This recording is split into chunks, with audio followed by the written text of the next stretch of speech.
السلام علیکم. Welcome to our channel ناولستان اردو ناولس لائبریری. کیسے ہیں آپ سب لوگ؟ امید ہے سب خیریت سے ہوں گے. آج پھر سے آئی ہوں آپ کے پاس ناول لے کر. نیا ناول ہے، ایپیسوڈ ہے اس کی 2. ناول کی رائٹر ہیں ایمن رضا. ناول کا نام ہے وحشت زدہ بھیگی رات. یہ سٹوری ہے 2 جڑواں بہنوں کی جو بالکل ایک جیسے دکھتی ہیں اور جو ایک جیسی مشکلات اپنی لائف میں فیس کرتی ہیں. کیسے یہ مشکلات سے نکلتی ہیں، کیسے صبر کرتی ہیں، کیسے صبر سے ان سارے حالات سے گزرتی ہیں،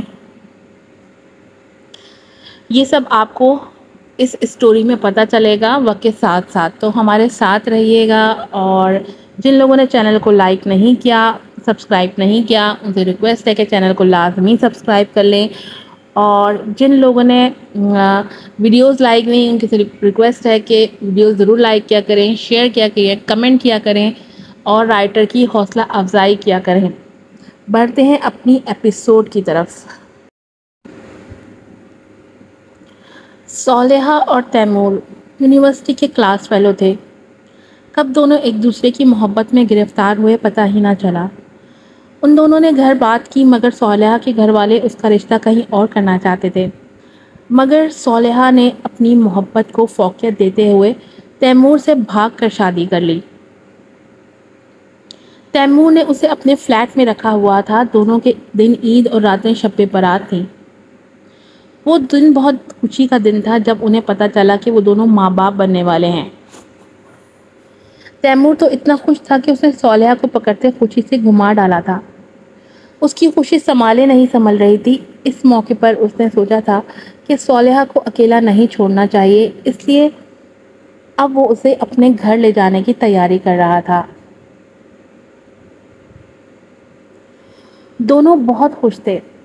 آنے والی آزمائشوں سے انجان وہ دونوں آنے والے وقت کے لیے حسین خواب بن رہے تھے.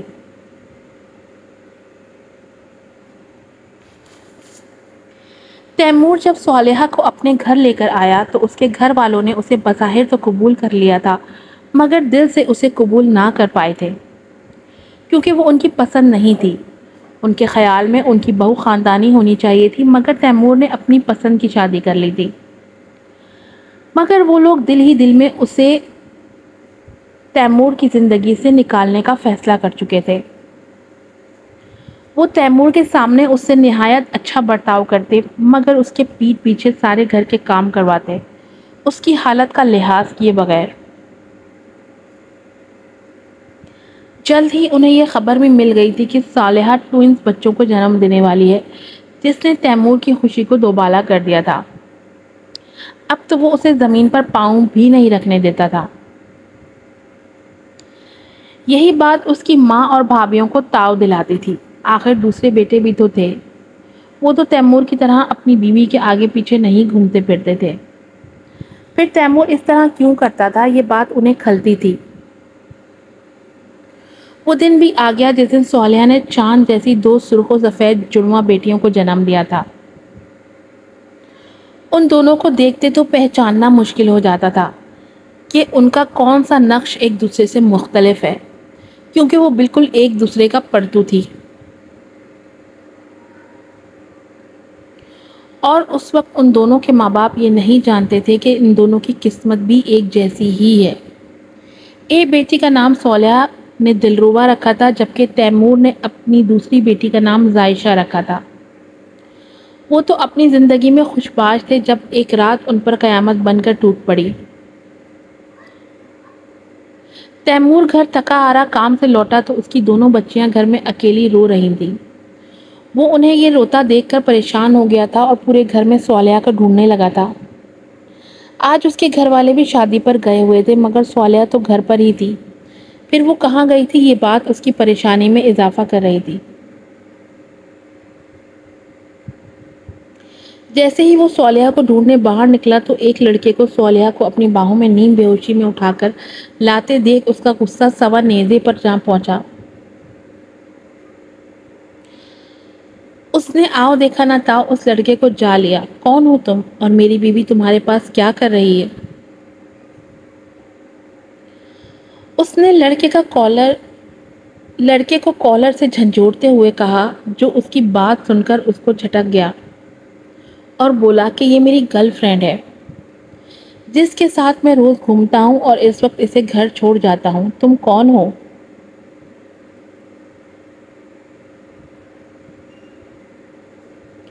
وہ لڑکا اور شیر ہوا تھا جس کی بات پر تیمور نے غصے سے کھولتے ہوئے اس کے منہ پر مکہ جڑا اور دونوں تھوڑی ہی دیر میں گتھم گتھا ہو گئے تھے۔ سب گھر والے بھی عین اسی وقت وہاں پہنچے تھے اور ان دونوں کو بمشکل چھڑوایا تھا۔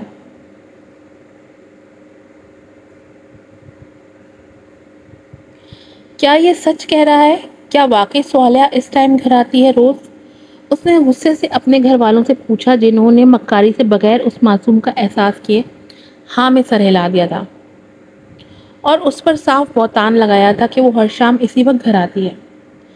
تیمور کے آنے سے کچھ دیر پہلے یہ بات سن کر تیمور کے پیروں تلے سے زمین سرک گئی تھی اور وہ سب کچھ چھوڑ چھاڑ کے باہر نکل گیا تھا۔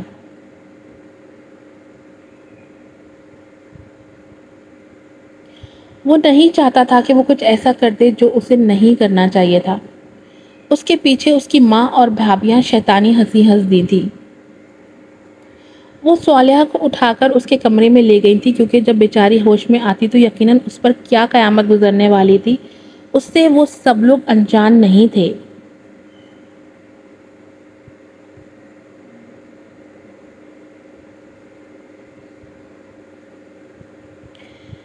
جیسے ہی اس کو ہوش آیا اور تیمور کو غصے میں کمرے میں یہاں سے وہاں ٹہلتے دیکھا، اس کی جان لبوں پر آئی تھی۔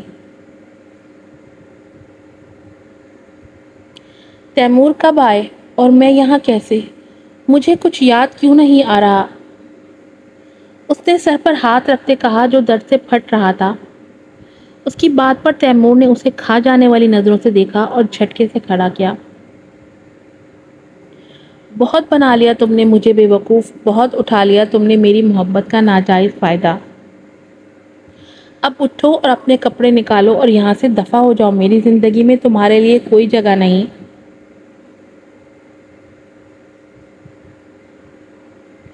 وہ اسے الماری کے پاس چھٹکتے ہوئے بولا، تیمور یہ آپ کیا کہہ رہے ہیں؟ ہوا کیا ہے؟ مجھے کچھ بتائیے تو صحیح، میرا قصور کیا ہے؟ میں تو آپ سے محبت کرتی ہوں، پھر میں آپ کو دھوکہ کیسے دے سکتی ہوں؟ وہ روتے ہوئے اپنے محبوب شوہر سے بولی جو آج بالکل انجان لگ رہا تھا، جیسے اسے جانتا ہی نہ ہو۔ اس نے کوئی بھی جواب دیے بغیر ایک بیگ میں اس کے کپڑے ڈالے اور بیگ اس کے قدموں میں پھینکا۔ دفع ہو جاؤ یہاں سے، میری زندگی میں تمہاری جیسی بد کردار لڑکی کی کوئی جگہ نہیں۔ سنا نہیں تم نے؟ وہ ایک بار پھر دھاڑا تھا۔ اپنی محبت کے منہ سے اپنے اوپر تہمت کا الزام سننا اس کے لیے مر جانے کے مترادف تھا۔ آخر اپنے ماں باپ کو دھوکہ دے کر آئی تھی، بھلا قسمت اس کے ساتھ اچھا کیسے کرتی؟ اس کی محبت نے اسے بھرے زمانے میں رسوا کر دیا تھا۔ اب تو وہ ایک لفظ بھی اپنی صفائی میں نہیں کہنا چاہتی تھی۔ چیخنے چلانے کی آوازیں سن کر سارے گھر والے ان کے کمرے میں جمع ہو گئے تھے جہاں وہ اس کو نکال دینے کے در پر تھا۔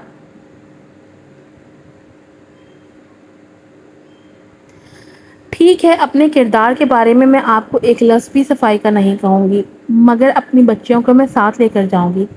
یہ کہتے ہوئے وہ عائشہ کو اٹھا چکی تھی۔ جیسے ہی وہ دلربا کو گود میں بھرنے لگی تو تیمور نے اس سے فوراً جھٹ سے صالحہ سے چھینا تھا۔ نہیں دوں گا میں اپنی بچیاں تمہیں، تم انہیں بھی اپنے ساتھ جیسا بنا دو گی۔ وہ چیخ کر بولا اور عائشہ کو بھی اس سے چھیننے کی کوشش کرنا لگا جسے اس نے مضبوطی سے پکڑ رکھا تھا۔ جیسے ذرا سی بھی ڈھیل دی تو تیمور اسے بھی چھین لے گا، بالکل دلربا کی طرح۔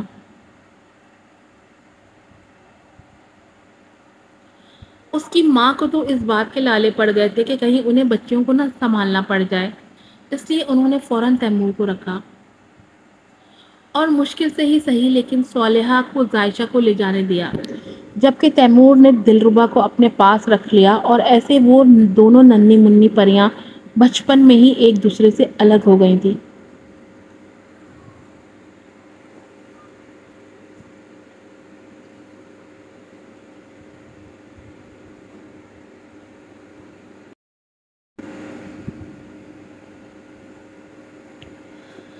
صالحہ جب اپنی بچی کو لے کر اپنے میکے پہنچی تو اسے دھتکار دیا گیا تھا،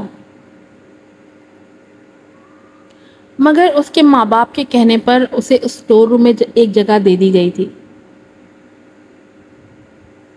اسے اپنے ہی گھر میں رہتے ہوئے دن بھر اپنے بھائیوں کا کام کرنا پڑتا تھا، اور اپنی بیٹی کو پڑھانے کے لیے اسے اپنے بھتیجے بھتیجیوں کی دیکھ بھال کرنی پڑتی تھی، اور آہستہ آہستہ وقت پر لگا کر اڑ گیا۔ عائشہ بڑی ہو گئی تھی۔ آج اس کے ماموں کا بڑا بیٹا سعد باہر سے اپنی اسٹڈیز کمپلیٹ کر کے واپس آ رہا تھا۔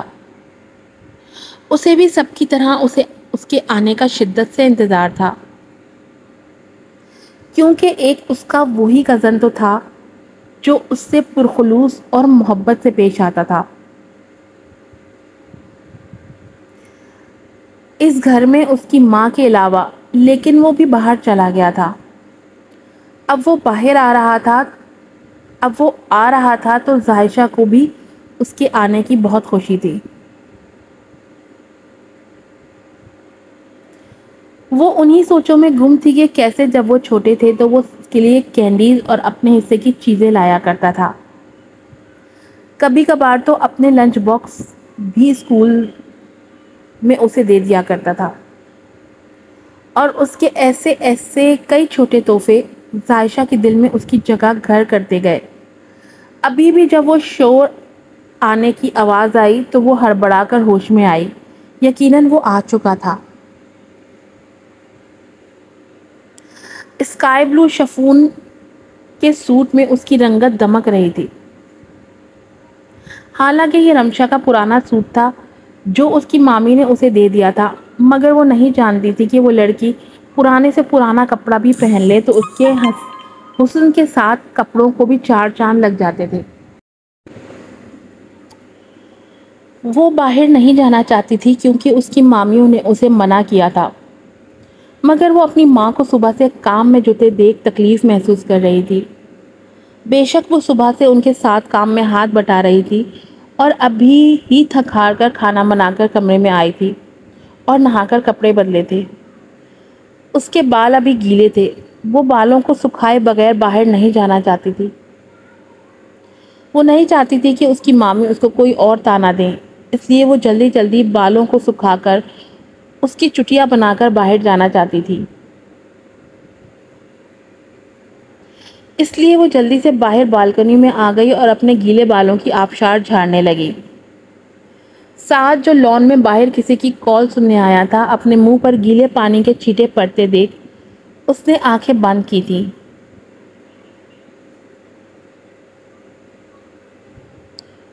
اس نے اوپر دیکھا جہاں سے پانی کے چھینٹے آ رہے تھے، مگر اوپر کا منظر دیکھ وہ مبہوت رہ گیا تھا، کیونکہ اوپر کھڑی نازک سی دوشیزہ اپنے لمبے آبشار جیسے بال سکھا رہی تھی۔ اس کی نازک کمر پر گیلے بال قیامت ڈھا رہے تھے۔ وہ ایسے ہی دنگ رہتا اگر وہ جھٹکے سے پلٹتی نہ، اور اس کو پلٹتے دیکھ سعد کی سانسیں تھمی تھی۔ اتنا کامل حسن یا حسن کی مورت کہنا غلط نہ ہوگا۔ اس نے دیار غیر میں بیش بہا حسن دیکھا تھا، مگر جو اس لڑکی کا حسن تھا وہ سب کو پیچھے چھوڑ کر اسے چاروں شانے چت کر گیا تھا، اور وہ پہلی نظر میں ہی اپنا دل ہار بیٹھا تھا۔ وہ یوں ہی ٹکٹکی باندھے اسے دیکھتا رہتا اگر جو اس لڑکی کی نظر اس پر نہ پڑتی۔ پہلے اسے دیکھتے ہی دنگ ہوئی، پھر حیرت کے مارے اس کی آنکھیں کھلیں، اور پھر گال اتنی تیزی سے ہی سرخ ہوئے تھے اور وہ گدھے کے سر سے سینگ کی طرح اندر غائب ہوئی تھی، جیسے ابھی وہاں ہو ہی نہ۔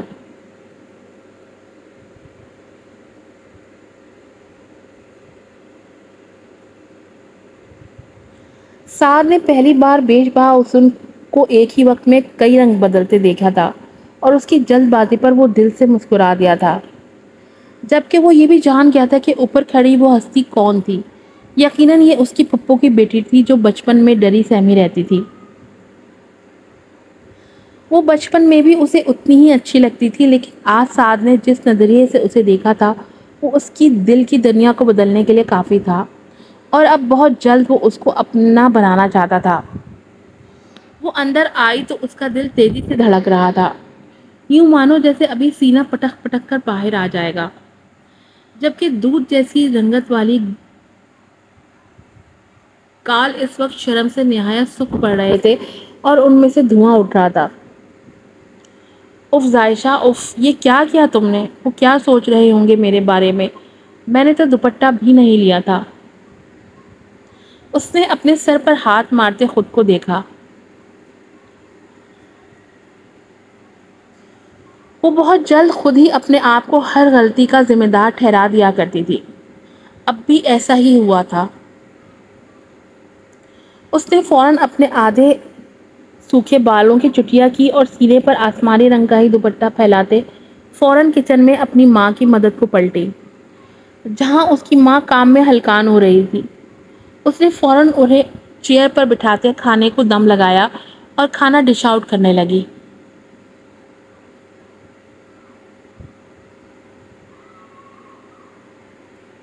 صالحہ نے اس کی خوبصورتی دیکھ فوراً ماشاءاللہ کہا تھا کہ کہیں اسے ان کی ہی نظر نہ لگ جائے۔ آ گئی مہرانی، کب سے میرا بیٹا بھوکا بیٹھا ہے، فوراً کھانا لگاؤ۔ اس کی بڑی مامی اسے ڈپٹتے ہوئے بولیں۔ ارے بھابھی، یہ کیوں؟ میری رمشا لگائے گی کھانا، جاؤ رمشا۔ چھوٹی مامی جو اسے رمشا کے پرانے سوٹ میں بھی یوں چمچم کرتے دیکھ جلن اور حسد کا شکار ہوئی تھی، اور انہیں پچھتاوا ہوا کہ انہوں نے کیوں رمشا کے کہنے پر یہ سوٹ اسے دیا جو اس پر اتنا جچ رہا تھا۔ انہوں نے فوراً رمشا کے نمبر بڑھوانے چاہے، جو آگے ہو کر کھانا اٹھا اٹھا کر باہر رکھنے لگی تھی کہ سب کو لگے کہ کھانا اس نے بنایا ہے۔ اس بات سے انجان کے ساتھ وقتاً فوقتاً ذائشہ کو کھانا بناتے اور سجاتے دیکھ چکا تھا، اور رمشا تو تب سے سج دھج کر صوفے پر بیٹھی تھی جو اب کھانا لگانے لگی تھی۔ اس کی غیر موجودگی محسوس کرتے وہ جان بوجھ کر کھانسنے لگے۔ ارے کہاں مر گئی ذائشہ، پانی لا، پانی کیوں نہیں رکھا؟ میرے بیٹے کو غوطہ لگ گیا، میرے بیٹے کو اچھو لگ گیا۔ ان کے چلانے پر وہ فوراً کانپتے ہاتھوں سے پانی کا جگ لائی تھی اور گلاس میں ڈال کر کپکپاتے ہاتھوں سے اسے دیا، جو پرشوق نگاہوں سے اسے دیکھ رہا تھا۔ جیسے ہی سعد نے گلاس کی بجائے اس کا ہاتھ پکڑا، ڈر کے مارے اس کے ہاتھ سے گلاس چھوٹتا زمین پر گر کر چکنا چور ہوا تھا۔ آج کی ایپیسوڈ کا اختتام یہیں ہوتا ہے۔ امید ہے آپ لوگوں کو پسند آئی ہوگی۔ آپ لوگوں سے ریکویسٹ ہے کہ پلیز ویڈیو کو لائک کیا کیجیے، شیئر کیا کیجیے اور ریویو ضرور دیا کیجیے۔ آپ سے کل پھر ملوں گی ایک نئی ایپیسوڈ کے ساتھ۔ السلام علیکم۔